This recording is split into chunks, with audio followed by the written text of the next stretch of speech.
18절까지만 읽겠습니다.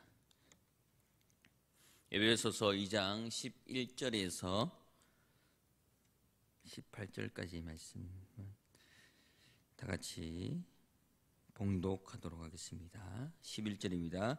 그러므로 생각하라. 너희는 그때의 육체로는 이방인이요 손으로 육체에 행할 할례를 받은 무리라 칭함을 받은 자로부터 할례를 받지 않은 무리라 칭함을 받은 자들이라.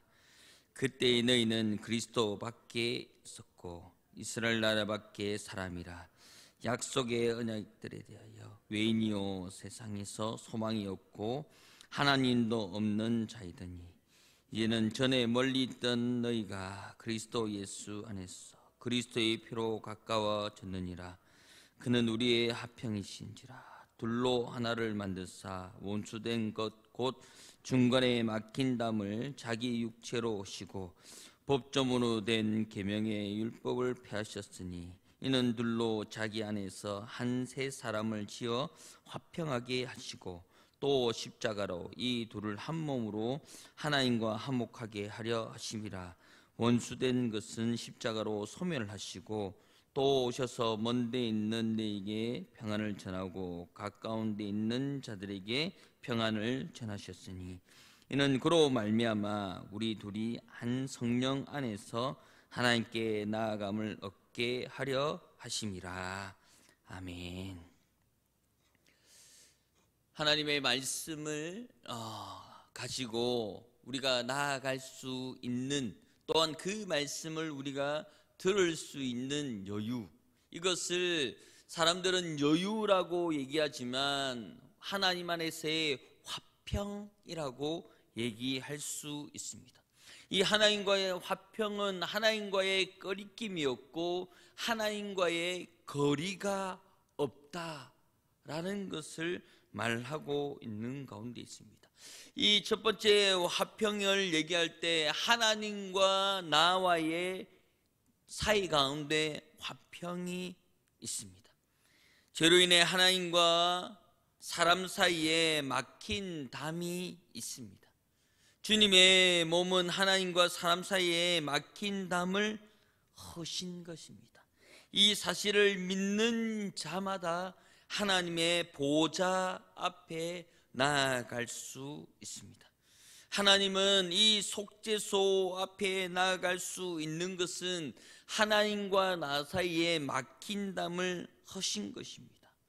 지금 우리는 예수 이름으로 하나님 보좌 앞에 나아갈 수 있습니다. 그리고 천국은 이것보다 더 발전된 개념이 있습니다. 예수님의 이름으로 하나님의 보좌 앞에 나아가는 것이 아니라 천국에서는 주님의 얼굴을 대면해 볼 수가 있습니다. 하나님과 사람 사이의 완전한 화평의 증거가 여기에 있는 것입니다. 또한 둘째로는 사람과 사람 사이의 화평입니다. 죄로 인해 사람과 사람 사이에 막힌 담이 있습니다.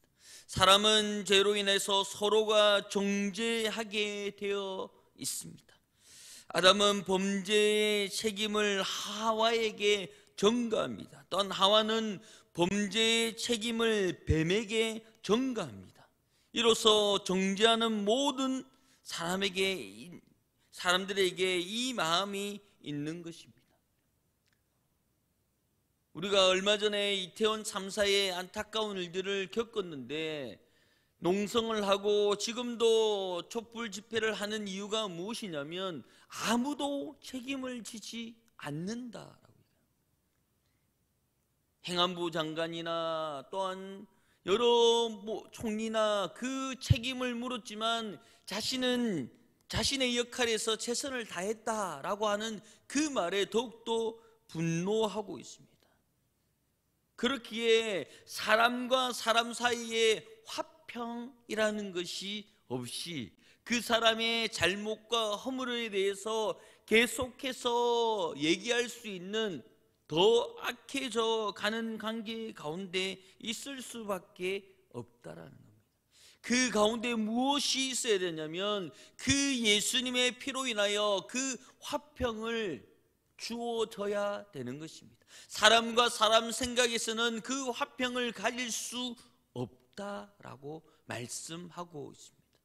그렇기에 사람과 사람 사이에도 하나님께서 약속하여 주셨던 그 화평이 있어야 된다. 이 사실을 믿는 자마다 다른 사람과 화평할 수 있습니다. 그것은 하나님이 우리를 위해서, 하나님의 나를 위해서 십자가에 못 박혀 죽었고, 그 죽음을 통하여서 나는 막힌 담이 없다, 죄로 인하여서 갈 수 없는 막혀있는 담이 없이 다시 하나님께서 이 모든 것을 하시고 화평을 이루게 하셨다는 겁니다. 그렇기 때문에 우리가 그 예수 안에서 있는 형제 가운데 7번에 7번을 용서해 줄 수 있는 이유가 여기에 있는 것입니다. 무작정 용서하고 무작정 회복하고 무작정 희생하라라고 얘기하는 것이 아니라, 하나님께서 나의 죄를 깨끗하게 하셨기 때문에 나도 그렇게 할 수 있다라고 말씀할 수 있습니다. 그러므로 그 화평 가운데 하나님의 그 막힌 담이 흐렸던 우리의 희생이라고 얘기하지만, 그것은 희생이 아닌 당연히 해야 되는 일들 가운데 있습니다. 또한 인간과 자연 사이에 화평이 있습니다. 아담의 범죄로 인하여서 땅이 저주를 받고 먹이 사슬이 형성되었습니다. 그래서 요한계시록 2장 21장 1절과 2절의 말씀에 보면, 내가 새 하늘과 새 땅을 보니 처음 하늘과 처음 땅이 없어졌고 바다도 다시 있지 않더라. 또 내가 봄에 새로운 거룩한 성 새 예루살렘이 하나님께로부터 하늘에서 내려오니 그 준비한 것이 신부가 남편을 위하여 단장한 것 같더라 라고 말씀하고 있습니다. 처음에 새 하늘과 새 땅은 없어지고 하나님으로 인하여서 이 새 하늘과 새 땅이 이루어지고 그 가운데 하나님의 용서와 하나님의 그 사랑으로 화평을 누리게 된다라는 겁니다. 이것이 하나님의 역사 가운데 있습니다. 하나님과 사람 사이의 화평은 사람과 사람 사이의 화평, 사람과 자연 사이의 화평의 공통점은 십자가 사건이라는 겁니다. 그 십자가에 못 박혀 죽음을 통하여서 나는 죄가 없는, 나는 깨끗함을 받은 사람 가운데 있다라는 겁니다. 그러면 왜 이단들은 죄인이라고 얘기하냐? 그것은 예수의 사건을 부인하는 겁니다. 예수의 사건을 확실히 알지 못하는 것입니다. 예수님이 십자가에 못 박혀 죽었던 그 이유는 오로지 나의 죄 때문이라는 겁니다. 그러나 예수님은 죄가 없으심을 나타내 보이는 것이 부활한 사건으로, 그 십자가 사건으로 인하여서 나의 모든 것은 예수님 안에서 화평을 이루는 줄 믿습니다. 이것이 우리가 증거하고 우리가 나타내 보이는 것입니다. 그렇기 때문에 죄가 없고 우리는 의인의 삶을 살아가고 있다라고 당당하게 얘기하는 것입니다. 그러나 내가 미워하고 내가 질투하고 이 모든 것은 죄가 아닙니까? 라고 얘기하지만 죄입니다. 하지만 하나님께서는 우리에게 회개할 수 있는 기도를 허락하여 주신 것입니다. 왜 자꾸 죄를 짓습니까? 왜 자꾸 미워하고 왜 자꾸 질투합니까? 왜 그렇겠습니까? 그 이유는 하나님과 친밀함을 유지하기 위함이라는 겁니다. 매일 하나님을 찾으며 하나님께 아뢰서 하나님, 내가 이거 싣고 저거 싣고 내가 이걸 하고 싶진 않았지만 내 죄성 때문에 내 마음 때문에 잘 되지 않습니다 하며 매일매일 기도함을 통하여서 하나님의 그 마음도 알고 하나님이 내 마음도 알아주게끔 할 수 있는 그 매개의 기도가 나의 범죄, 죄로 인하여 일어나는 것입니다. 그러므로 그것은 죄라고 얘기하지만 그것은 주님과 만날 수 있는 화평의 조건을 말씀하고 있는 가운데 있습니다.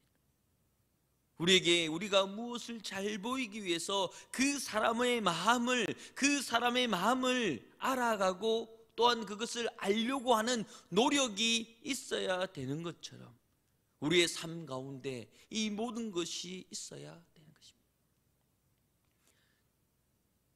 제 후배 중에 그 커피를 좋아하는 친구가 있습니다. 그 친구가 커피숍에 그 사장님하고 마음에 들어서 자주 가는 거예요.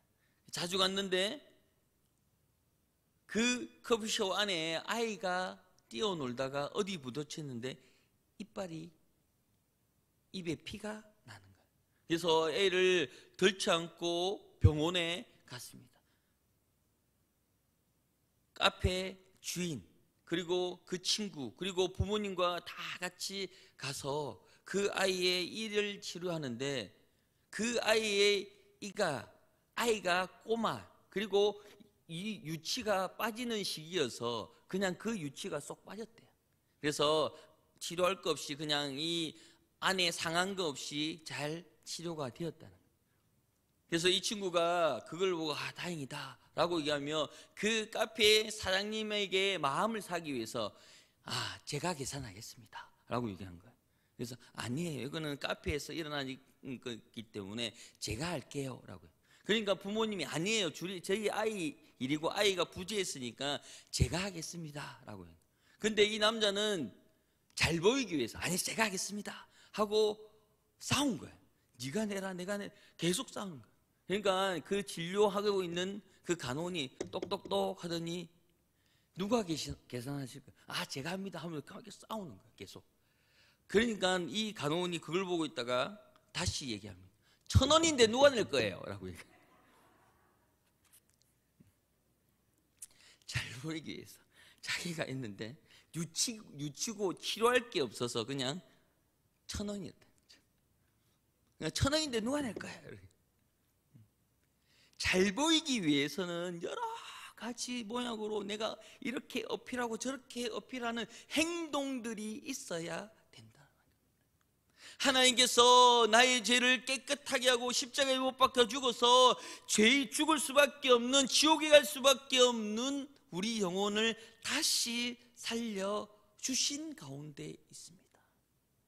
그러면 나는 하나님께 잘 보이기 위해서 어떤 행동을 하고 계시냐는 겁니다. 하나님과 늘 소통하고 계시냐는 겁니다. 늘 하나님과 합평하고 있는. 하나님께서 우리의 합평을 두고 뭐라고 얘기하면 둘이 된 것을 하나로 여기며 또한 그 합평의 모든 것을 맡긴담을 하셨던 그 화평, 그 마음을 하나님께서 말씀하고 계시다는 겁니다. 시편 6편 6절에 보면 이렇게 말씀합니다. 내가 탄식함으로 피곤하여 밤마다 눈물로 내 침상을 띄우며 내 요를 적시나이다. 또한 로마서 7장 24절에 보면 오라 나는 공고한 자로다. 이 사망의 몸에서 누가 나를 건져내랴. 그 하나님의 화평을 모르면 이런 일들이 일어나게 되는 것입니다. 그러나 하나님의 그 사랑, 그 하나님의 화평을 알면 그런 고백들이 나타나지는 않는다는 것. 바울과 또한 다윗이 그 고통 가운데 벗어나기 위한 행동들은 어떤 행동이 있었습니까? 탄식과 정죄에서 벗어나려고 주님의 용서를 바라며 벗어나려고 했던 그 일들을 보게 될 눈물로 침상을 적시며 하나님께 아뢰며 탄식하며 나는 공고한 자로다 라고 하는 고백 가운데 있다는 겁니다. 그러나 요한복음 14장 27절에 예수님께서 이렇게 말씀합니다. 평안을 너희에게 끼치노니 곧 나의 평안을 너희에게 주노라. 내가 너희에게 주는 것은 세상이 주는 것 같지 아니하리라. 너희 마음에 근심하지 말고 두려워하지 말라. 아멘. 내 근심, 걱정하는 것, 내가 공고한 자고 내가 침상을 적실 만큼의 죄를 자복하지만 그 하나님께서 말씀하신 것은 잊어버리고 이제 너에게 평안을 주노라. 너희 마음에 근심하지 말고 두려워하지 마라 라고 말씀하고 있는 가운데 있습니다. 우리는 어디에서 평안을 누립니까? 어디에서 마음을 안식을 얻습니까? 요즘 커피 문화가 굉장히 많이 발달했습니다. 우리 교육자들도 커피를 자주 마십니다. 또한 그것을 아시고 또한 감사의 손길로 또 커피를 보내주시고 또한 커피를 사오시는 분들이 있습니다. 이 커피를 마시면 어떻습니까? 그 한 잔을 마시면 마음이 편안해지고 또한 한숨도 푹 쉬며 그 커피 마시는 시간에 피로가 쑥 풀린 그런 마음들을 가지면서 그 커피라는 그 시간들, 그 커피 타임을 가지면서 이런 얘기 저런 얘기 또한 회의하면서도 원활하게 또 일들에 대해서 좋은 감정과 좋은 결과들을 맛볼 수 있는 그런 시간들이 있다라는 겁니다. 세상도 이런 화평과 이런 여유를 가지면서 그 문화를 이어가고 있는 가운데 있습니다. 그러나 우리 성도 여러분, 내 신앙생활 가운데 어떤 평안을 느껴 이 자리에 와 예배 드리며 하나님께 감사하고 있습니까? 이 예배 시간에 나와 예배 드리는 이 시간만 어떻습니까? 편안함을 느끼고 하나님의 임재를 느끼며 내가 무엇을 토해내며 무엇을 말하더라도 그 예수님께서 나의 마음을 위로해 주시는 이 예배의 시간, 이 시간을 놓지 않고 또한 놓치지 않고 이 자리에 올라온 성도 그 마음은 하나님께서 너무나도 잘 알고 계시다라는 겁니다. 그러므로 우리 성도 여러분들에게 하나님께서 주시는 것은 나의 평안을 너희에게 주노라. 그 평안을 맛보고 돌아가는 귀한 시간이 되기를 예수 이름으로 축복합니다. 하나님께서 이 시간에 불러주신 이유가 무엇입니까? 밖에는 찬바람이 불고 그 매서운 바람을 끄고 오 추워 하며 집으로 돌아가고 그 따뜻한 곳을 찾아가는 가운데 다른 곳이 아닌 이 예배 처소에 올라온 이유가 무엇이냐는 겁니다.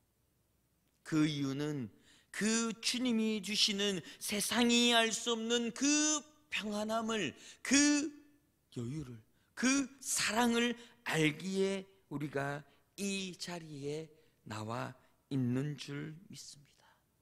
주님의 십자가를 통하여서 하나님은 화평의 왕으로 우리에게 오신 줄 믿습니다.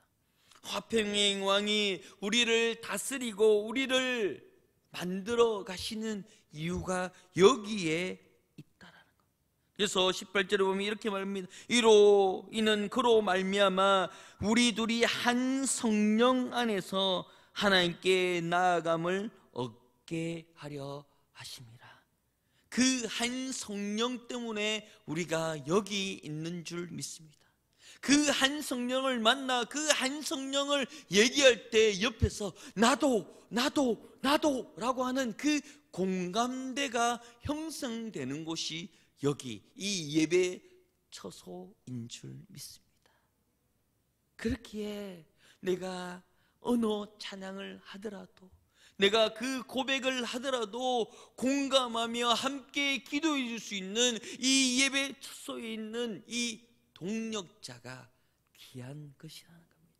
한 공동체에서 한 그 기도 제목을 두고, 또한 각자의 기도 제목을 두고 기도해 줄 수 있는 그 마음은 화평 왕이신 그 하나님이 나에게 허락하여 주신 줄 믿습니다.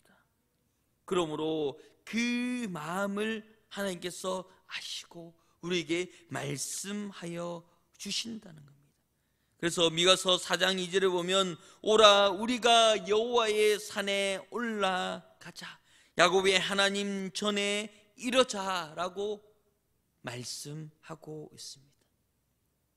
여호와의 산에 올라 하나님의 전에 이르자. 하나님의 성전에서 부르짖으면 누구든지 그 부르짖음에 응답하실 것이고, 그 응답하는 주님이기에 여호와의 산에 올라가는 줄 믿습니다.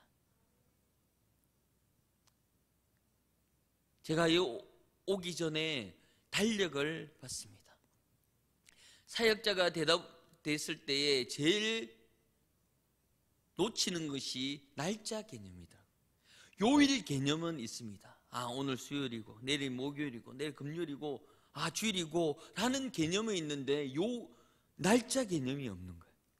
그래서 또 한 주가 지나가는갑다 하고 보는데 오늘이 11월 마지막이었어요. 내일이 12월 1일이었습니다. 어떻습니까? 저는 덜컹 한 달밖에 안 남았네 라는 생각이 드는 거예요. 그러면서 우리 막둥이 생일이네 라는 생각이 들어요. 왜냐면 일주일 전부터 얼마 남았어 하고 그냥 아무렇지 않게 흘려 듣다가 12월 달이라고 하는 그 날짜를 보며 살아갔습니다. 우리가 2022년을 하나님의 말씀으로 살아가고 코로나를 극복하며 은혜하며 달려왔는데 이제 한 달밖에 남지 않았습니다. 누구에게는 너무나 귀한 은혜를 받았던 한 해다라고 얘기하고 있는 가운데, 누구 한편은 이제 한 달밖에 남지 않았는데 내가 무엇을 하며 하나님께 칭찬받을 일이 무엇인가 고민하게 되는 시간 되는 것 같습니다. 그러나 오늘 미가서에 말씀하시는 것처럼 오라 우리가 여호와의 산에 올라 하나님 야곱의 하나님의 전에 이르자. 그 전에 나와 있는 그 성도의 삶이 하나님께서 축복된 삶이고, 이 자리에 나와 그 말씀을 들으며 그 화평의 하나님을 만나는 것이 우리 삶의 성공인 줄 믿습니다. 그러므로 이제 이 12월 한날을 내일 맞이하게 될 때인데, 그 화평의 하나님으로 인하여서 그 남은 한 달도 하나님의 은혜 안에서 그 화평함으로 더욱더 감사하는 귀한 한 달의 삶이 되기를 예수 이름으로 축복합니다.